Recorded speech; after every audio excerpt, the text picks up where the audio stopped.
Bismillahirrahmanirrahim. Donc on va résoudre l'exercice de concours 2013. Alors l'exercice de concours 2013, c'est concernant la résolution des équations non linéaires. Donc on cherche à rapprocher les racines de l'équation f de x est égal x moins 1 demi cos x. Donc une fonction trigonométrique, donc faites attention, il faut mettre la calculatrice en mode radienne. Alors tel que x est dans l'intervalle 0 pi sur 2. La première question montrait qu'il existe une seule racine r c'est-à-dire il existe une seule racine r qui appartient à l'intervalle 0 pi sur 2. Donc on applique le théorème des valeurs intermédiaires directement. Alors on a f i continue dans 0 pi sur 2 et f' de x. Donc il faut calculer la dérivée, faites attention. Alors la dérivée de la fonction f est égale à 1 plus 1 demi sinus x. Pourquoi? Parce que la dérivée de cos c'est moins sinus, avec le moins ça va donner un plus, et cette dérivée est toujours positive quel que soit x dans l'intervalle 0 pi sur 2. Pourquoi? Parce que sinus est positif sur cet intervalle. Alors f donc f est croissante. Donc cette condition qui assure l'unicité de la solution. Donc f est croissante sur l'intervalle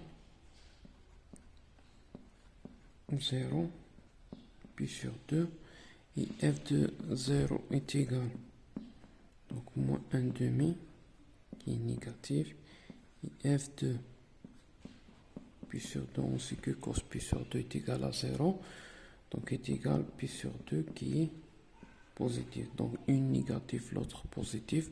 Donc d'après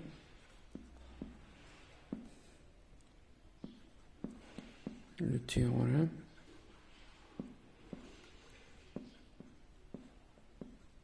valeur intermédiaire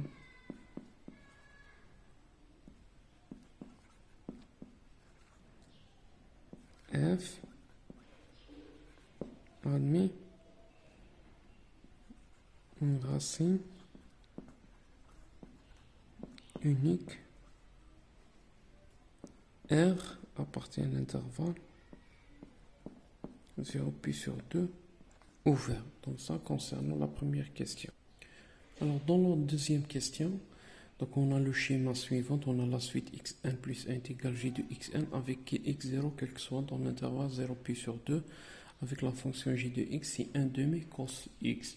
Alors on sait que le schéma suivant c'est la méthode des points fixes. Alors la question est montrée que cette suite converge vers la racine de la fonction f de x. Donc on applique le théorème des valeurs, le théorème des points fixes, c'est-à-dire la stabilité et la contraction de la fonction g. Alors est-ce que g est stable?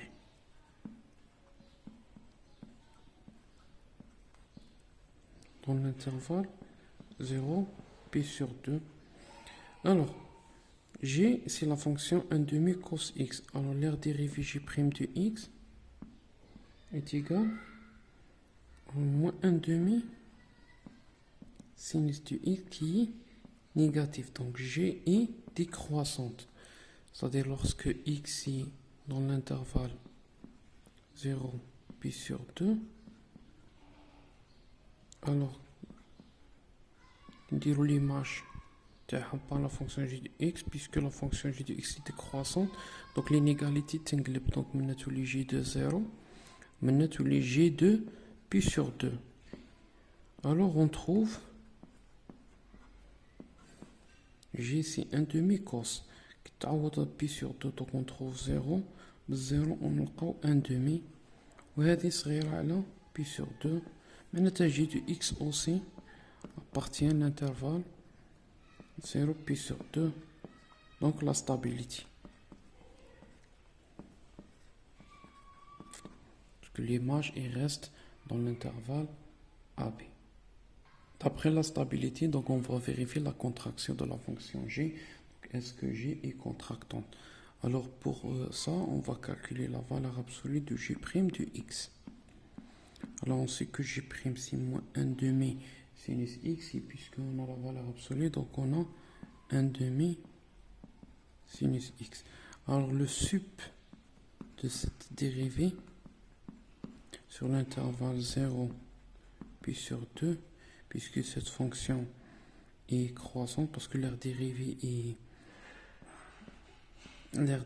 est cos sur l'intervalle 0 puis sur 2 est toujours positive. Donc le sup تاعها ما يكونش في 0 يكون عند pi sur 2.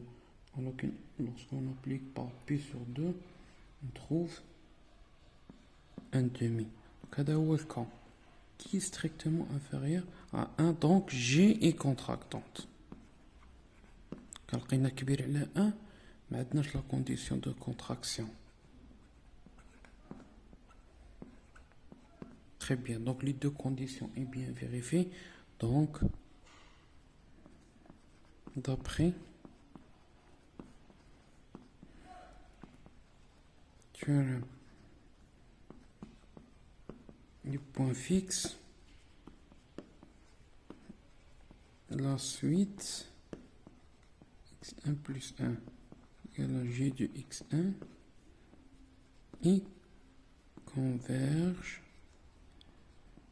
vers R. C'est quoi R? C'est la racine de la fonction f de x. Alors maintenant, dans la troisième question, alors la question demandait de calculer le nombre des itérations nécessaires pour que l'erreur ne dépasse pas 10 à la puissance moins 6 et avec x0 est égal à 0 qui est bien appartient à l'intervalle 0 pi sur 2. Alors pour cela, on va appliquer l'inégalité qui nous permet de calculer le nombre des itérations. Alors la formule maintenant, ainsi ln epsilon 1 moins k divisé par x1 moins x0 par la valeur absolue.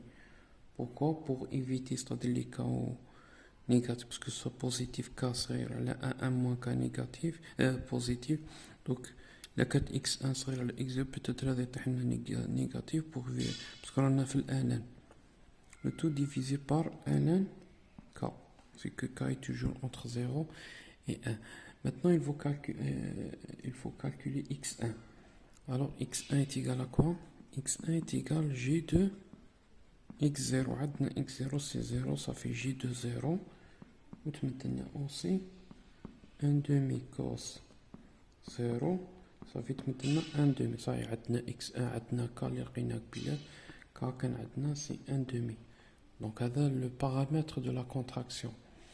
Alors application numérique, donc tous les ln epsilon c'est 10 à la puissance moins 6, 1 moins 1 demi divisé par valeur absolue, donc x1 c'est 1 demi moins 0,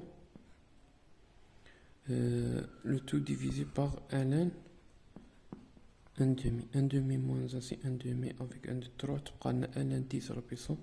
Donc d'après les calculs on trouve 19,93. Alors puisque 1 est un entier naturel, on prend la partie entière plus 1, donc on prend 1 est égal 20. Donc 20 c'est le nombre des itérations nécessaires pour que l'erreur ne dépasse pas 10 à la puissance moins 6. Alors la dernière question est de calculer la quatrième itération. Alors x0 0, alors x1 est égal, une suite définie par récurrence est égal g de x0, donc est égal à 1 demi, x2 est égal à g de 1 demi, donc ça fait tout le 1 demi cos 1 demi, donc on trouve à peu près 0, 4, 3, 8, 7.